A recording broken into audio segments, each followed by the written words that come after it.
Good evening, everyone, and welcome to the Pride Perspectives webinar series.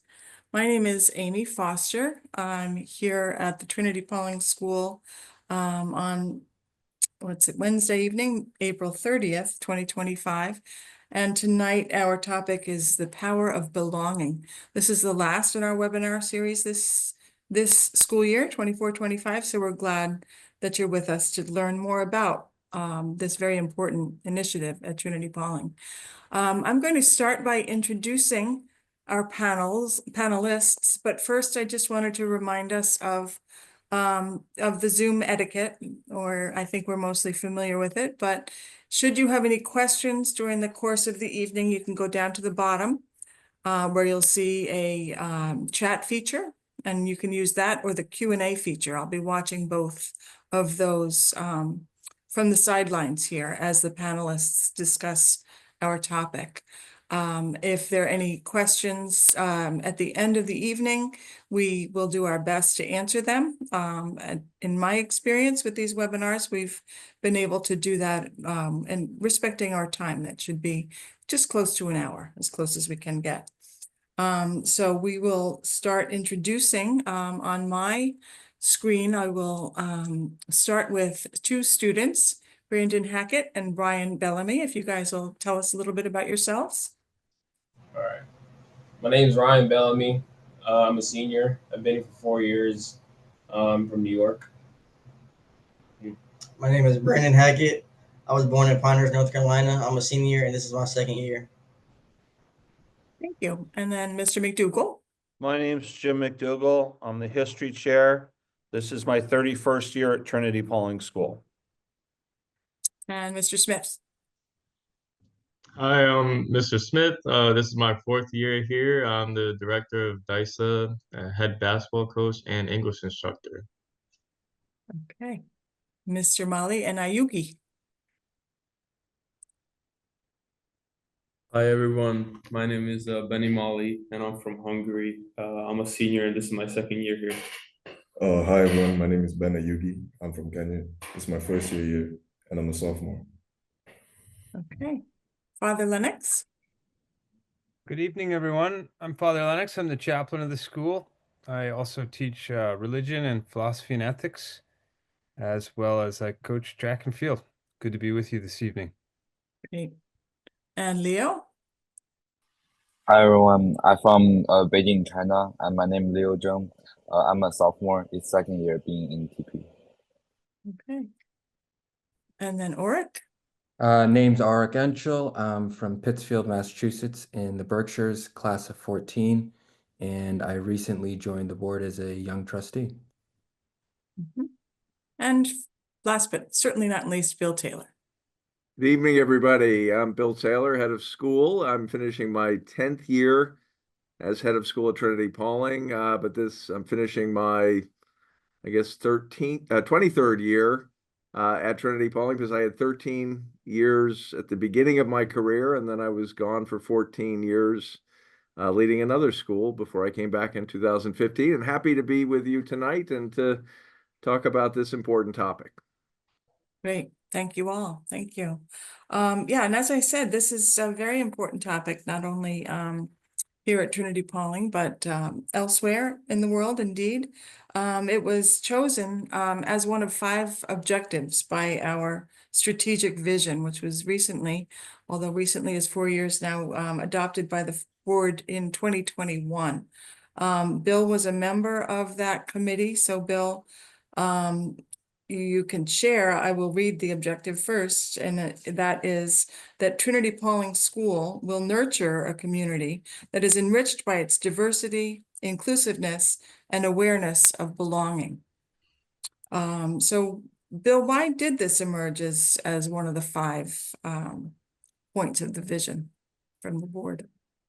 It emerged because it was so critically important to what the mission how the mission was reworked as a result of this process. This strategic visioning process took about a year and a half. We began it before COVID, continued on during COVID.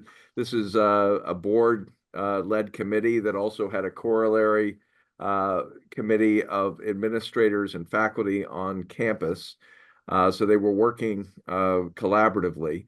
And the charge was to envision how the school was going to progress in all sorts of different ways over the next 5 years. So this was adopted in September of 2021. So we are coming up on the 4-year mark. So this is very much designed not to be like a plan that sits on a shelf somewhere in this office, but is actively involved and we review it frequently, but actively leading us in different areas. And the 5 areas, we spent over a year, we've distilled everything down. You can imagine a committee meeting for a year and a half, talking about where the school wants to be in 5 years. There was a lot of information, but it came down to 5 different areas.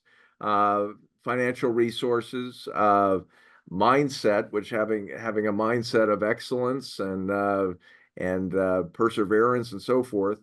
How the campus was going to evolve in terms of its functionality, teaching and learning goals, and then this objective of belonging. And these 5 objectives are all designed to work together, and one cannot exist without the other. And so previous Pride perspectives, we've talked about some of these objectives. We're certainly in the beginning stages of a capital campaign, which is going to address some of the resources aspect of this vision. But the belonging component of this is critical because really of the critical nature that the community plays in this learning environment. And this is part of the school's historic philosophy. For years, the philosophy of the school talks about the role that the community plays in helping each individual develop a better sense of their own being. And as a result, the community itself is really an active agent in the learning process. And so the focus on community from the strategic visioning and the specific focus on belonging and diversity and how the community is enriched by diversity also emanates from the school's Episcopal tradition and foundation, which sees community as an active agent in the learning process. And that simply we learn better about ourselves, we learn better about our place in the world when we're learning in community with others, where we're learning about other people, we're being enriched by the relationships that we have with other people. And those relationships allow us to see ourselves more clearly, but also get reflected back into the community and help other people to grow as a result of these relationships. And so it stands to reason that if community is such an important part of the learning experience at Trinity-Pawling, then certainly we want to make sure that everybody in the community feels that they belong in the community. And we want to make sure that the diversity that we have in this community is something that we do not take for granted, that we work to enrich and to nurture and to celebrate and to grow, because it is extremely important that this community be diverse, that we can learn from other people from different backgrounds, different experiences. And that just hones and sharpens the power of the community as an active agent in the learning process, in the process of self-discovery. Now, I mentioned the mission statement. The mission that evolved out of this planning process, this visioning process, is really nothing new to Trinity-Pawling. It's a reworking of an understanding of the school's strengths. But the mission is that the school will make a transformational difference in the lives of the students by allowing them and nurturing their discovery and celebration of their distinctive gifts and talents. And this idea of gifts and talents has always been central to the school's identity, but it is, very much now codified in in this mission statement, that in order for the school to make a transformational difference, there has to be this element of self-awareness that we each of us possess distinctive gifts and talents, things that are special to us, and that to underscore that distinction as individuals, those gifts and talents need to be lifted up and celebrated. And these gifts and talents are going to be a diverse array of gifts and talents, and they are going to emanate from the diversity of the community. And so the community, and specifically its diversity, allows the school to make a transformational difference. And the reason we chose that terminology is when the committee is was going around talking about what makes a school so distinctive. So many people, alumni, past parents, teachers, saying, things like, there's not a day that goes by that I don't think about how much I grew at Trinity-Pawling and how much it changed my life. I was speaking with a parent earlier today who told me the same thing about their son who's about ready to graduate, that this has been a life-changing experience. And we hear that a lot. And when I hear that, I know it has to do with this community and with the brotherhood that the students talk about. And I'm going to have, we want to hear from the students later about their sense of this brotherhood and how that is so important. But this diversity is so critically important to the strength of this community that we have to celebrate it, and we have to nurture it, and we have to make sure that it's always thriving here. And so with that, I think Father Lennox, I'd love to turn this over to you and talk a little bit about your perspective as a chaplain about the role that community plays, and specifically in chapel, but beyond chapel. Well, thank you, Bill. That was well said. And yeah, I mean, I think one of the great gifts, if not the greatest gift of life at Trinity-Pawling, is our sense of community and the sense of belonging that the students and faculty and everyone on the campus gets to be a part of. And it's intentional, but it's also organic. I mean, it's intentional in that we spend a lot of time collectively dining together and going to chapel. And what flows from that is this organic experience of feeling like we're connected to one another's journeys and one another's stories. And from what grows from that is a kind of interdependence, interconnectivity that is really, I think, at the core of Anglicanism, the core of the Episcopal tradition. As you were talking, I couldn't help but think of the Episcopal sort of mantra or slogan, which is that all are welcome. And I feel like at Trinity-Pawling, all are welcome. And there's a great sense of coming together as ourselves to become together fuller versions of who we're supposed to be. And I think that happens in the classroom, in the chapel, in the dining hall, in our daily interactions, in our lives together, in profound and sacred and spiritual and philosophical ways. So I think that's all linked together with this notion of mindset and belonging, and this ultimately, I think of Archbishop Desmond Tutu's way of being, Ubuntu, which is that I am because you are, and you are because I am. And so in that process of being ourselves, we come to know one another, and in the process of that other becoming or being themselves, they become a fuller version of who they are. So I see that in profound ways at Trinity-Pawling,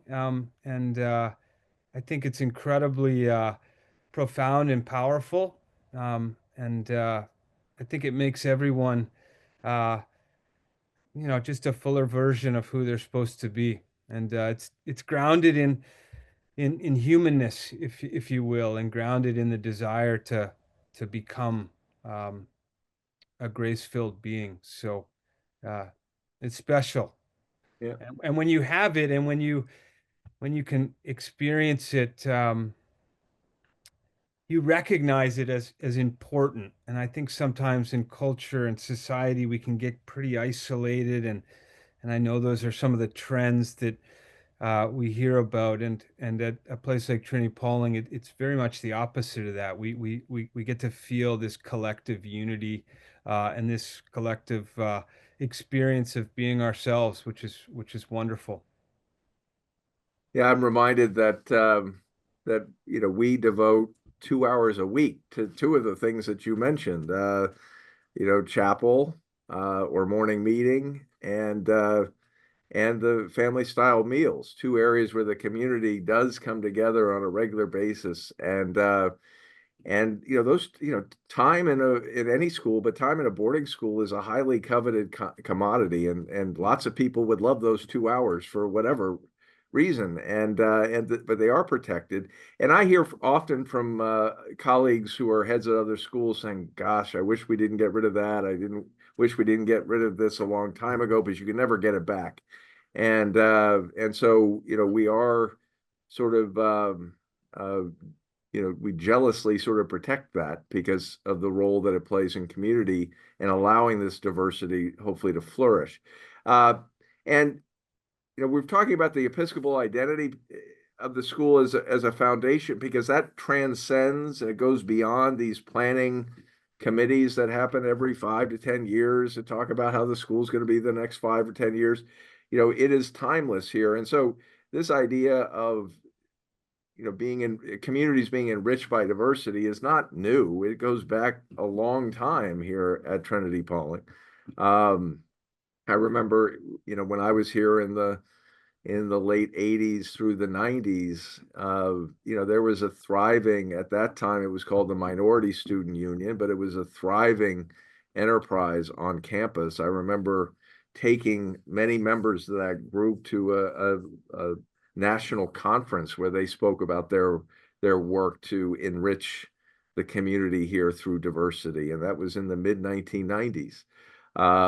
We had, by the mid 2010s, we had a dedicated director of diversity, equity, and inclusion. And then when this board initiative came about, that idea of diversity, equity, inclusion expanded to include this idea of self-awareness, which is at the core of the mission, at the core of the idea of gifts and talents, being aware of what makes us distinct as human beings.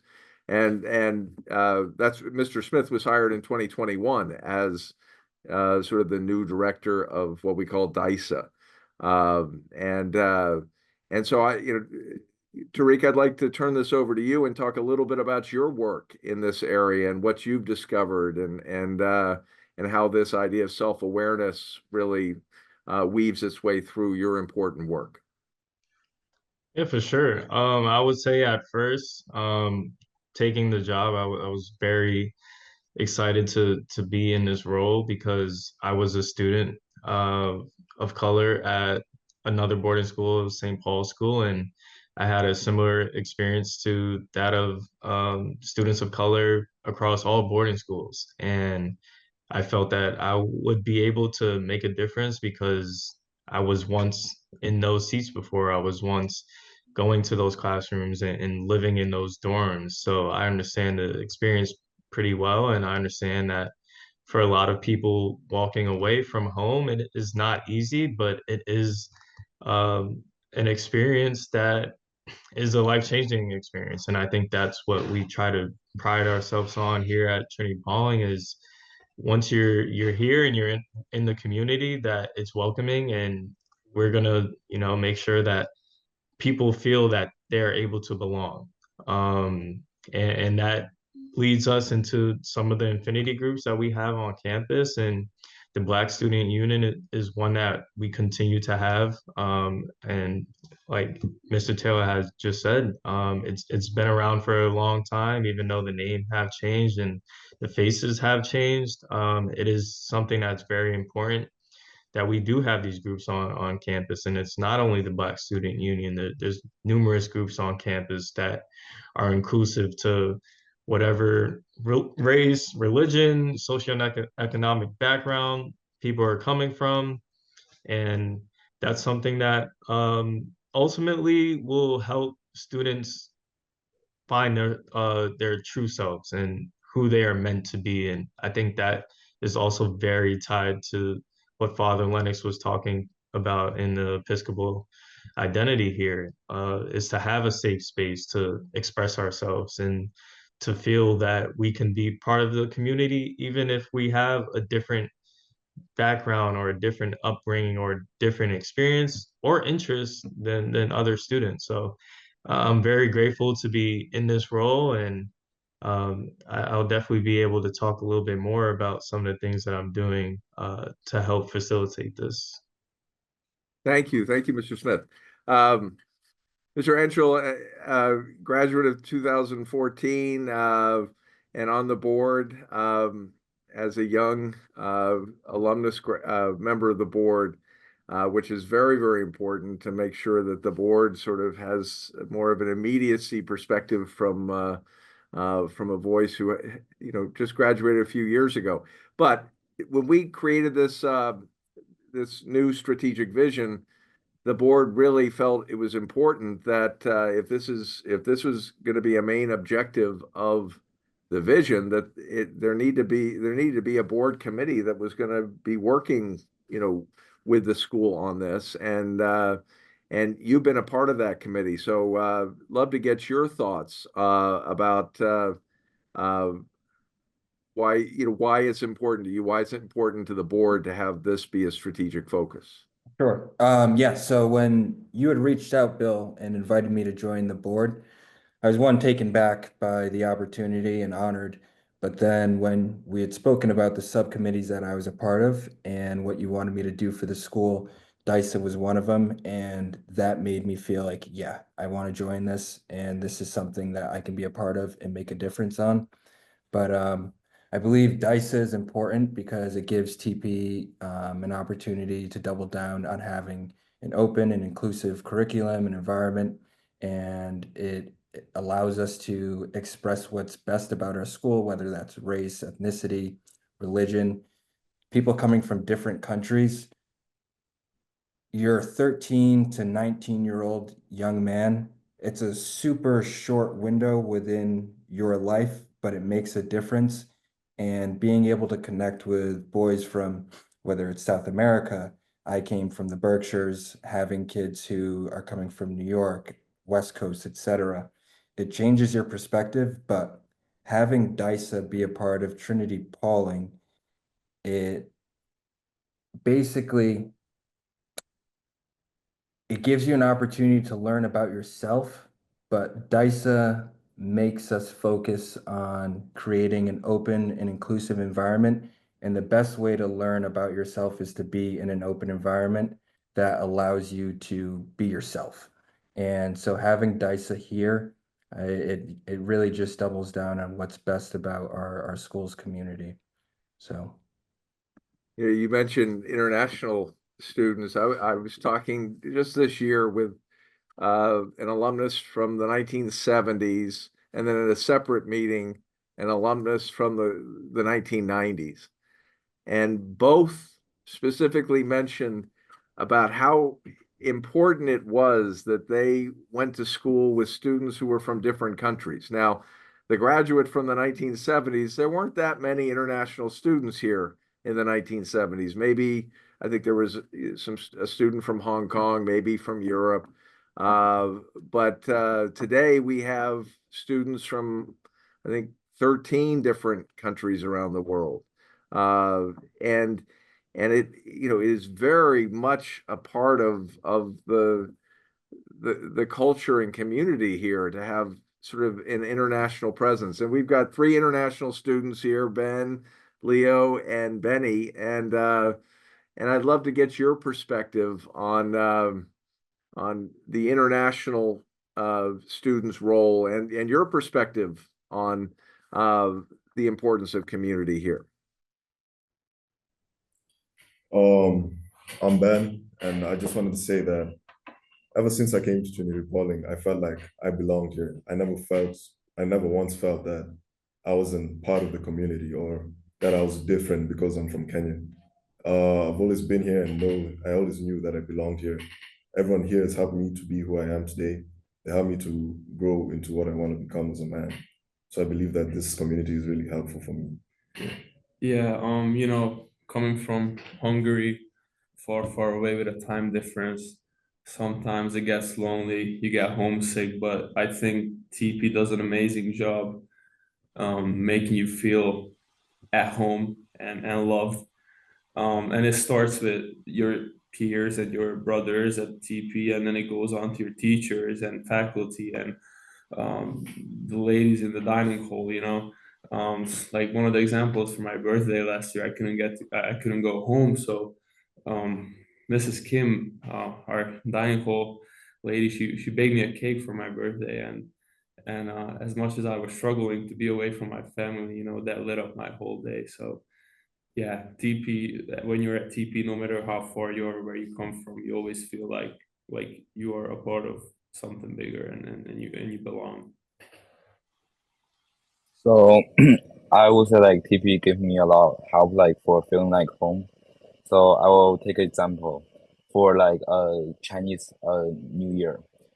So I've been TP for 2 years. So in the late of the December, TP always will celebrate like Chinese New Year because like Chinese New Year was the most important holiday in China, just like Christmas in United States.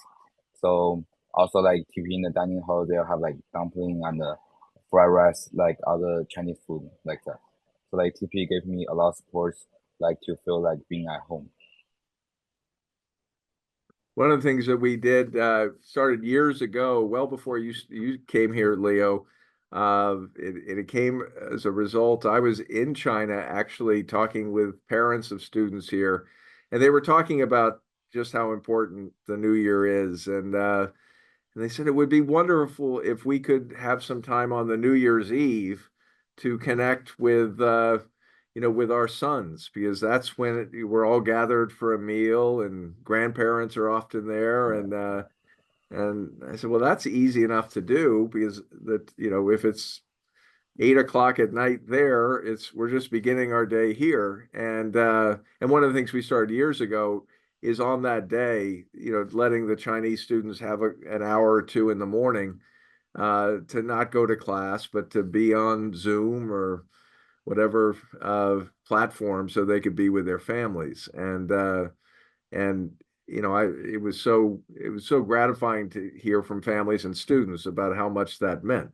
And that's an example of, I had no idea that the eve of the new year had that much significance to it. And so, we learned and grew as a result.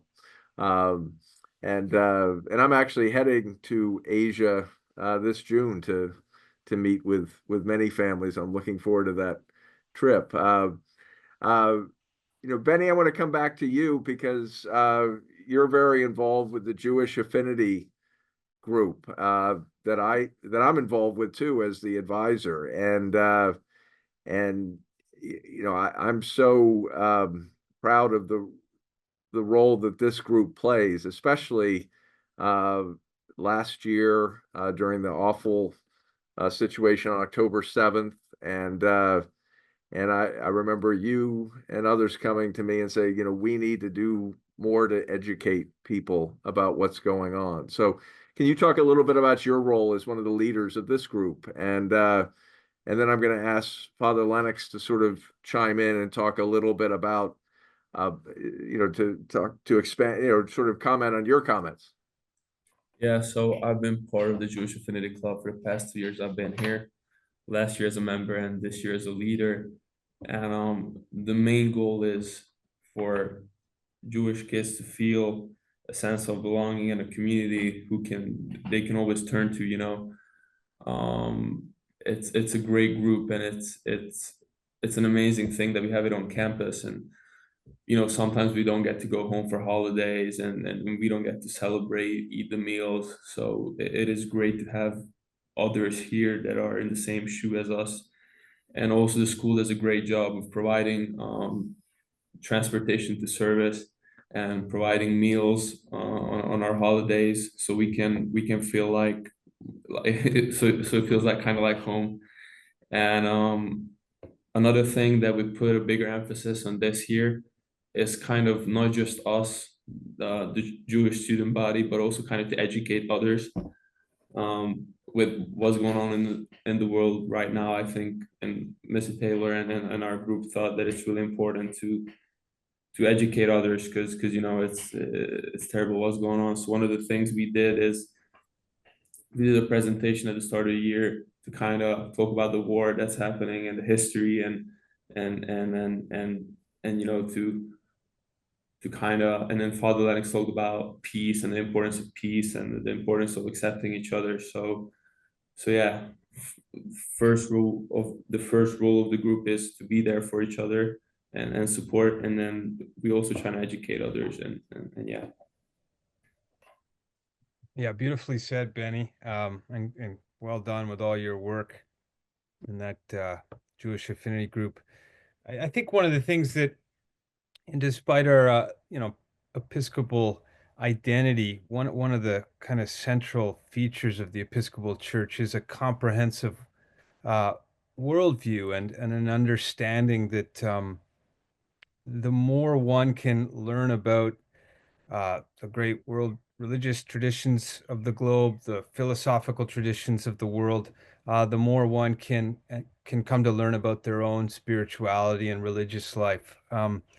So I think very much at the heart of what we do here is to ensure that um, faith traditions and an ecumenical spirit is reflected out into the community, so it allows us to recognize the diversity of, as Mr. Taylor said at the onset, the diversity of gifts and talents and the diversity of spirit and mindset, um, which only allows one in turn to grow themselves. So I think very much at the core of chapel life and the chapel talks and many of our readings and the presentation of spirituality in the life of the school is one that enables as opposed to curtails, and it's a comprehensive uh, examination of the spiritual life, which allows one to look at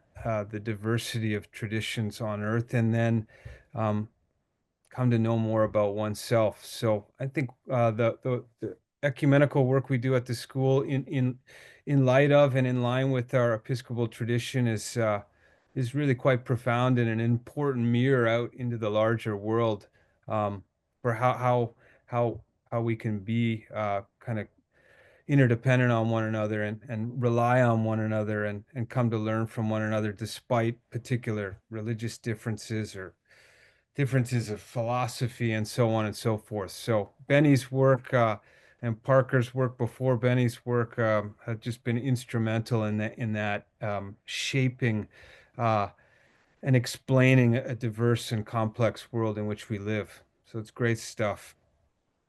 And I know, Danny, some of that diversity of uh, religious perspectives and history that makes it into some of the courses you teach. And I want to pivot now to sort of the academic side of this, because that was also part of this objective when the board identified belonging as the objective, and sort of the subtext of that.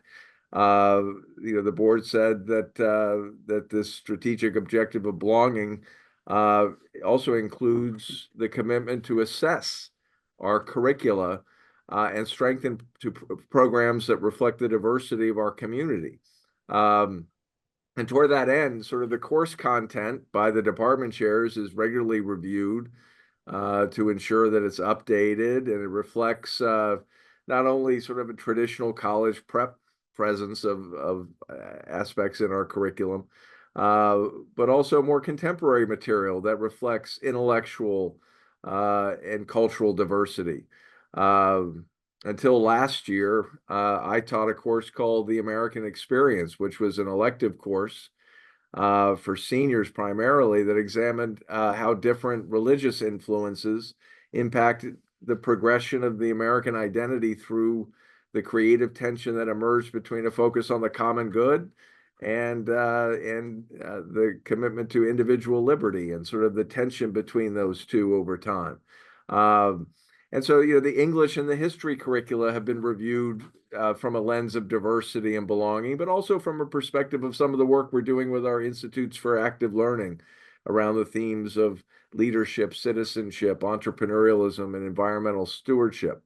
And this focus, whether it is directed toward diversity or toward the Institute's themes, makes learning more relevant.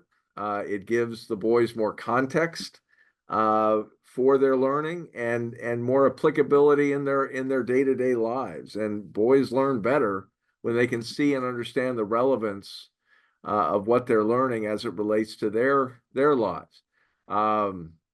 And so part of the curriculum that sort of evolved when Tariq, when you came on board, was looking at the junior year English program. So I'd like to sort of ask you to talk about, from your perspective as an English teacher, of how you've incorporated some more diverse aspects of literature into the curriculum, and how this is balanced with other books covered in the English department, and how this is a focus for growth and ultimately a vehicle for reinforcing belonging. Oh, for sure. I would say it definitely starts in the classroom. I mean, Benny was a student of mine. Parker Levin was also a student of mine, and we definitely tackle subjects that are based around race. We do tackle subjects that are based around different backgrounds, religion. It's pretty much all across the board. For example, right now, my junior English class is reading a book called The Book of Unknown Americans, and it's a book that was introduced to me by another teacher who is teaching here, Miss Moore. And it's a book about immigration, and a book about why do people want to come to America to chase the American dream. So this is something that a lot of people can relate to, and it definitely connects with our students and it gets them thinking, and I think just having the open dialogue, it definitely gives our students a chance to understand that, if I come from a different background, it's totally okay, but I could also create some type of framework around it. If it's a infinity group, if it's an event, those are things that we're very open to, and it starts in the classroom. Another couple other books that we're reading, Between the World and Me by Ta-Nehisi Coates, Born a Crime by Trevor Noah, who's from South Africa, and we actually have a trip to South Africa every year through the school, and Benny actually did his SIP in South Africa. So getting back to some of the things that Father Lennox was talking about, how it's very organic and things are intertwined here. I think it does start in the classroom, but it also branches out into many different branches of students' experience here at Trinity-Pawling.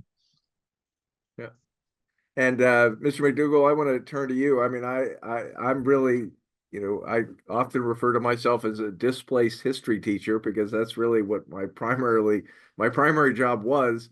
But as a displaced history teacher, I'm really proud of your leadership of the history department and what you've done to incorporate different electives into the curriculum, and now what you've done with this independent study that Brandon and Ryan have been so critically involved in, and have created what I think is going to be an important legacy. So I'd like to pivot to you and talk a little bit about your work, and get Brandon and Ryan to chime in too. Yeah, my challenge to the history department is that history is our story. And so as we teach history, we need to teach our story. And who is the our needs to represent it needs to represent everyone. And so as we go through and teach history, it's important to make sure that we're telling a full and complete story. At times it's challenging, but at times it's very rewarding as it brings students in and then they can see themselves. Hopefully Ryan will tell you a little story about that in a moment with an assignment and how an assignment in history class kind of opened up a window to learning. Within the history course, I teach 2 courses on race relations through the window of sport, this idea of athletes as activists, and then what happens to athletes as activists. A couple of years ago, I developed a course on the context and rhetoric of rap music. Is what are rappers saying about American history from the 1970s to say the year 2000, which is where we stop. And then this fall, Ryan and Brandon approached me about this course, and it has become a year-long independent study on civil rights. And I would like Ryan and Brandon to speak a little bit about their journey in that class. And then the other thing I'd like them to talk a little bit about is both of them did an SIP that related to diversity and inclusion. I'd like them to talk about that too, because I think their SIPs were very, very interesting and very reflective of their work and their growth as students. One of the things I talked to the 2 of them about is your journey of intellectual discovery. And I think Ryan through an AP history course, a freshman sophomore project, and then race and sports, rap, and now this has kind of experienced his journey of intellectual discovery. And Brandon and I have talked a lot about it with some of the readings he's done outside of the context of the books we've read in the independent study. So if you 2 guys could share a little bit about your experiences, I think that And would be Brandon, great. Ryan, before you do, let me just jump in for our audience members who may not know what an SIP is. It's a graduation requirement for all seniors. It's a senior independent project. Seniors have free reign. They can choose any topic that they want to do a deeper dive in, and then they have to create some sort of artifact that reflects their learning. So with that said, I'll turn it over to Brandon and Ryan. Yeah, so during my sophomore year, during my class with Mr. McDougall, AP US History, throughout the year, like I enjoyed the class, but like I wasn't like really getting the best grades. Like it was like 8 out of 10s on writing assignments. But that kind of like stopped towards like the end of the year. We started getting more assignments about like Black history, and I was starting to get like 10 out of 10s. And after a class, me and Mrs. Google had like a conversation. He's like, "Wow, you like really did good on these." So I was like, "Yeah, I kind of like gravitate more to like learning about myself and Black history." So it kind of like started with race and sports. He recommended me to take his race and sports class and rap class during that following year, my junior year. So that kind of tied into our SIP. So yeah, for me, I was actually going to coming into my senior year, I was going to take AP US History to learn more about my history. Me and my mom discussed that over the summer, and then once I got to campus, I let Mr. McDougall know that I plan on taking his A push to learn more about my history. And then Ryan came and was like, "Well, you know, we can." I told him that too, and he was like, "Well, we can create a daggone independent study so that we can learn more about our history." And so that's really how it became to be. And it's just like throughout our independent study, allow us to, you know, become through our educational journey. We learned that like most college kids that go to college feel lost, they drop out, you know, and they'll graduate with a degree and they don't know what they're going to do it with. But through our independent study, we got to see history through our lens, through African Americans who wrote their history and what really, you know, transpired. Because we learned a lot of history, you know, 8 to 9% of history is learning about us, but then that 8 to 9% is usually washed over, sanitized, and it's not really what really happened. You know, like we learn about Rosa Parks, you know, sitting down, but we don't learn about the Rosa Parks that she took years to learn about civil rights activists before that happened. Or like we speak on I Have a Dream for Martin Luther King all the time, but we don't talk about the poor people's campaigns. And so now we got to sit down and just dive into really, you know, what really happened, what's going on today that happened 50 years ago. We get to see that kind of what is coming to happen in the future, but still see our place in this world and how we want to be able to cultivate change and create change.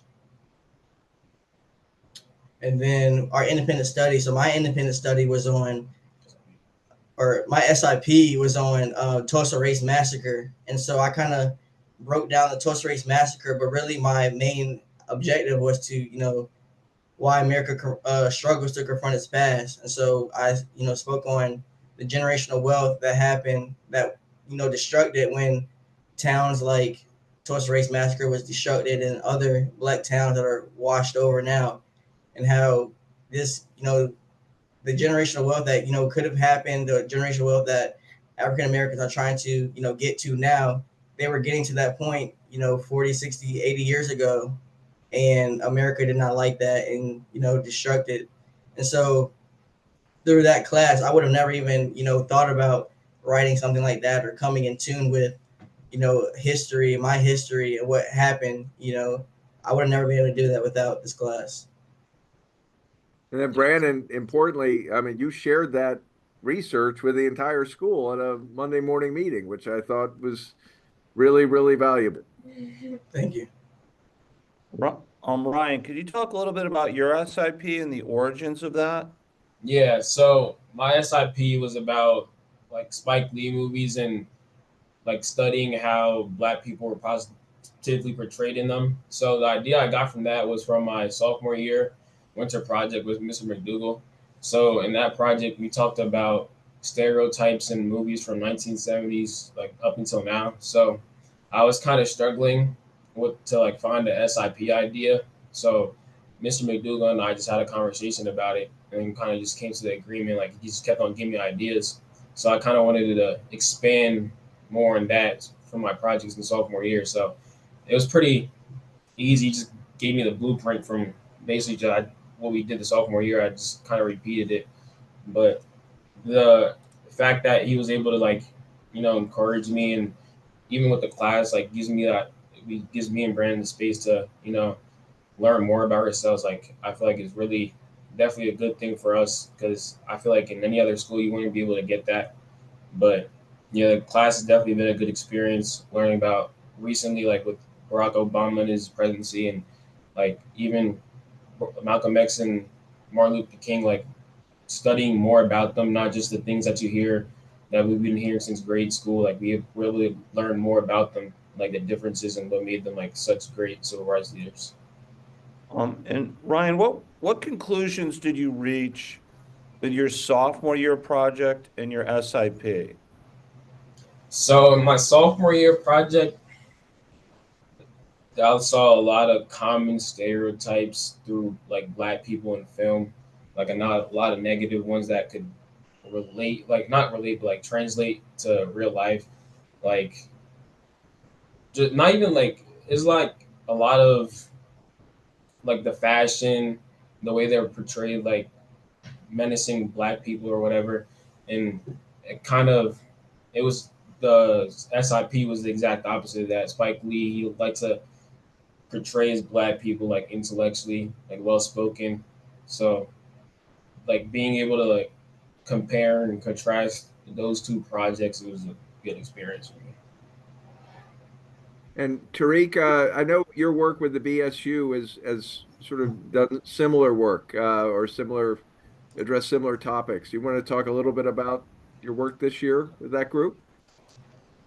Yeah, so for BSU this year, once we met in the fall, we decided that we would actually um, pretty much follow what Ryan had been studying for his SIP, and we decided to watch a Spike Lee film. We watched a film by John Singleton, and we also went on a field trip to watch a documentary. It's called 13 Steps by Edwin Moses, who was an Olympic runner. And he came up with this theory that if you run 13 steps in the hurdles, that um, you'll pretty much be unbeatable and he did it for about a decade. So that was pretty neat. And those are some of the experiences that we have just by listening to each other and having a group where it's inclusive and we can really take ideas from each other, learn about ways that we can really enrich our community. And we do have a bunch of events and dances that we also go to as a group. But I think for the most part, just learning with each other and talking about different experiences and how it can connect to an experience at Trinity-Pawling has been amazing. So, I definitely would like to hear a little bit more about. So yeah, the BSU experience, it has been really well. I'm the vice president of it, and Ryan's the president of it. And honestly, with BSU, it's really just to create kind of like what they say, like the brotherhood. Like we just try to create a good community to where, like, you know, being diverse, it can seem sad at times, seem like nobody knows what you're going through at times. So in BSU, we can, you know, let the cape down and be ourselves and laugh together, smile upon each other, and like you said, we go to dances together, we watch movies together. Like with the BSU, you can always see the same people that's in BSU always around the campus together, walking together, eating together. And like BSU kind of, we really call each other brothers. We're all family. Yeah, so like everything with the movies and stuff, like I was really appreciative that Coach Smith kind of like let me, like give my ideas to everybody else as far as like analyzing the movie. So I was really appreciative of that, and he like gave me full support. So basically everything Brandon said, like BSC is just a great environment for us. Really, like it's a real brotherhood in there. I feel that BSU helped me understand Black American culture and history because I didn't really know much about it from Kenya. And I feel that Ryan and Hackett helped me feel welcomed in the club. Ryan helped me join the club when I was first new in the school, so I didn't really know what was going on. But he called me aside and told me that I should join the club because it'll help me learn about what people have been going through in the US and understand more about their culture. For the students, I mean, you all use the term brotherhood. I think it means different things. And so, Ben, you and Leo talk a little bit about, and everybody talk a little bit about what brotherhood means for students as a whole and what it means, for your experience. Brotherhood to me is just the feeling that you always have someone by your side. And being a TP, I feel that I've always had someone who's there for me. Personally, it's mostly been Benny for me, who's always been by my side, helping me when I couldn't go home or when I was having an issue that I didn't know how to overcome. Benny's always been there for me. And also my friends in my dorm who always just like knock up on my door to check on me or just make a joke. I feel like that's helped my feeling of brotherhood and belonging in the school. For me, brotherhood is this continuous thing, and this idea that we have here at TP, that you come in and you have your older brothers or kids that have been here, and they pick up on you. Being as a last year as a first year international, it was hard with the time difference and everything. And I had guys that been here in similar situations carry me through those segments of the school year. And then come this year, when I was the one who's been here and then came as a new student, I think brotherhood is this continuous thing that we do here, that now I got to be there for him and help him and kind of, be his brother and be there for him and support him. I think like brotherhood was very strong in TP because we are like all boys school. I think it's more like a friendship. Because like you and your friend more like a brother in TP. It's not like a normal friend. I'm cognizant of the time here, and I've got one last question for everybody. But before I ask that question, I want to point out that there was an article in the New York Times today about a recent study about crisis in flourishing, a study done over the last couple of years, international study about how adults are not flourishing. It's a corollary to some of the research done on isolation, how young people are increasingly isolated, adults are isolated, and that leads to a decline in mental health, how one views oneself. And there was just really concerning data about boys and young men and how they have increasingly become more isolated as they grow into their 20s and 30s. And I really think that the focus on community and the focus on diversity is such an important countercultural push to this larger cultural trend. And you know, the research is pretty compelling, and I'm not going to get into all the details, but the research is well documented that community and a diverse community enhances and builds critical thinking. It strengthens empathy and creativity. It strengthens group dynamics. It keeps people connected to one another, and it fights back against this idea of loneliness. And what these guys just talked about with brotherhood is a pushback against that isolation. And I'm happy, you know, if anybody wants to reach out, I can tell you where some of this data is found, but it's very, very compelling. And it's one reason why this is such an important part of this school experience, because we're facing a larger cultural issue right now of isolation, of mental health challenges, where people are not connected to one another. And here at Trinity-Pawling, we're really making a very considered effort to celebrate the diversity and the belonging that's in our midst and ways to strengthen it. So my question to my fellow panelists, you know, this strategic vision created in 2021 envisioned what belonging would look like for the next 5 years. So in 2026, from now until 2031, let's say, what do you hope for this community and this idea of belonging and brotherhood? How do you want to see that grow? And if I could just chime in real quickly, because the one question that we have relates to that. What are the students' plans for DISA next year? So perhaps you can mention that and expand and then get into the 5-year vision. How would you like to see this grow?